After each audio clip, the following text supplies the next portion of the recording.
We had moved to the fresh-faced coastal town on the day after April Fool's Day, not wanting to tempt fate any further. 5 months and 1 day after my father's death, and spring seemed hopelessly far away, we were still deep in winter. But I was absolutely certain that just around the corner, just over the hill of this uneven path, was a straight downhill section where we'd be bathed in sunshine and life would start again in earnest. For the first few weeks, the wind blew with a force so insistent I wondered if I would ever get used to it. Was it normal to have to hold on to walls to get round corners, or for holes to be blown through your pyjamas on the washing line?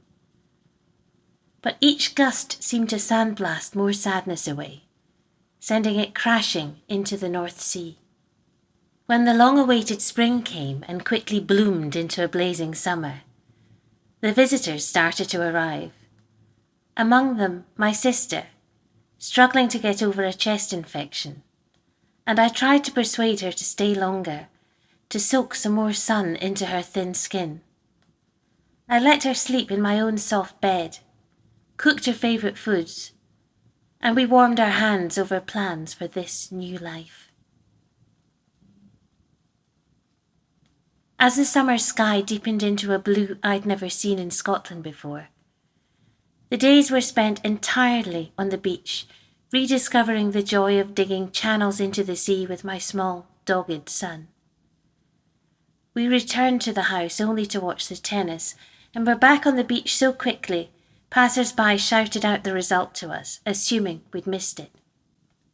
My sister came back from a week in Paris with a pretty ring on her finger, and we tumbled over each other getting ready for a wedding at the end of the summer. I took charge of some of the preparations, designing invitations, ordering French napkins, because the chest infection didn't seem to be getting any better. If anything, it was getting worse, and the doctor advised hospital to see if they could get it under control. As my sister started to fail, the dresses and tablecloths started to arrive in the post, and the sweet invitations hit doormats all over the country. The doctors tried this, and then they tried that, but by the middle of July, the family had started looking at each other with horror. On Lifeboat Day, our house was surrounded by music and fairground rides and cool beer tents. But I was glad of my sunglasses, and no one else but me knew that my legs were newly made of concrete. The long distance to Glasgow melted to nothing as I went to and from the hospital, where each hour felt like a minute as the time screeched away from me, from us. On the last day of July, I sang our old family lullabies to my now sleeping sister and said everything I needed to say to the nearly closed eyes. Later, the nurse closed those eyes and switched off that which was switched on, and my sister's song was complete. And so now I'm back by the sea, starting again, waiting for the bend in the road, the crest of the hill, for my world to open again.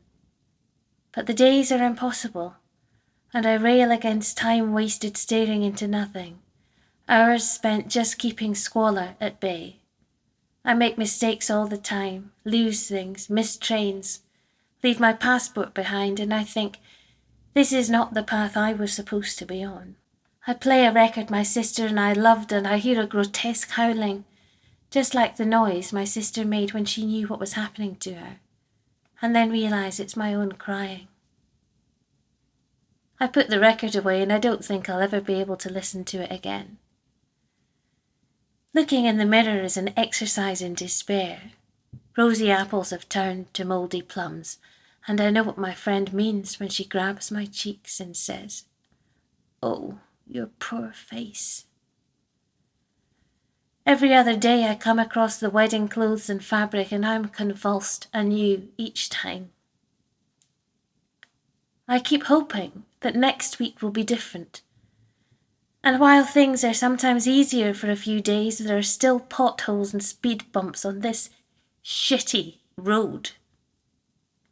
And I don't see any signs pointing to the right path. Yet after a while I start to ask myself why I've been so unusually lucky over my blunders. Why, when I miss the train, the railway company lays on a free taxi home, not once, but twice. And why the flight attendant pretends I don't need my passport to board the plane. It takes months for me to realise that the face I can hardly bear to look at is the very thing that is drawing the kindness out of these strangers. And maybe it hits me finally that there is not going to be that downhill stretch any time soon, that my family is mostly old and the leaves will continue to fall from that tree. Some of them will go at once, noisily, in an unnatural gust of wind, and others will just drift gently down, making little sound, but forming a heap big enough to cover hedgehogs and other small creatures. I'm sure that there will be golden spots on this road, plenty to rejoice in, always, even if it's not where I thought I'd be. But it's probably time to start drawing the map, finding directions for this way in life. So this is it, this fork in the track through the woods. This is it. Perhaps this is it.